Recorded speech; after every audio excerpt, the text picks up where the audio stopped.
श्री गणेशाय नमः। जय उमापति। आप सभी पे माँ मंगला गौरी की कृपा हमेशा बनी रहे, इसी मंगल कामना के साथ हम मंगला गौरी की कथा में प्रवेश करते हैं।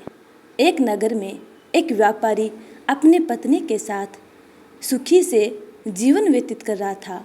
उसे धन दौलत की कोई कमी नहीं थी और वह खुशहाल जिंदगी बिता रहा था। लेकिन उस व्यापारी को एक ही दुख था कि उसके कोई संतान नहीं थी। इसलिए सारी सुख सुविधाएं होते हुए भी दोनों पति पत्नी खुश नहीं रहते थे। रात दिन पूजा पाठ में लगे रहते थे और बहुत पूजा अर्चना करने के बाद उन्हें पुत्र का वरदान प्राप्त हुआ। लेकिन उसके जन्म के समय ज्योतिषियों ने कहा कि वह अल्पायु है और 16 साल का होते ही सांप के काटने से उसकी मृत्यु हो जाएगी। इस बात को जानने के बाद पति पत्नी और भी दुखी हो गए, लेकिन उन्होंने इसे ही अपना और पुत्र का भाग्य मान लिया।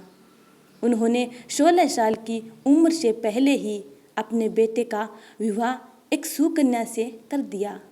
इस कन्या की माता माँ मंगला गौरी का व्रत किया करती थी और उसने अपनी पुत्री को भी विवाह के बाद सुखी जीवन के लिए माँ मंगला गौरी का व्रत रखने की सलाह दी। विवाह के बाद कन्या ने ससुराल आकर विधि विधान से मंगला गौरी व्रत किया और माँ गौरी की पूजा अर्चना की, जिसके परिणाम स्वरूप उसे अखंड सौभाग्यवती का आशीर्वाद प्राप्त हुआ और सेठ के पुत्र की मृत्यु टल गई।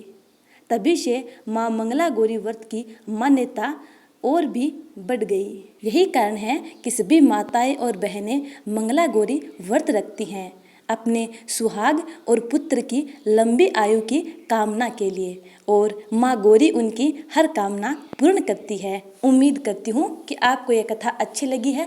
यदि अच्छी लगी है तो लाइक और कमेंट जरूर कर देना, ताकि मुझे भी संतुष्टि मिल जाए कि आपको ये कथाएं अच्छी लग रही हैं और आपकी भक्ति में चार चांद लगा रही हैं। चैनल को सब्सक्राइब कर बेल आइकन को जरूर दबा लेना, ताकि आने वाली वीडियो का नोटिफिकेशन आप तक पहुँच जाए। आने वाली वीडियो का इंतजार करना। तब तक के लिए हर हर महादेव। जय उमा पार्वती।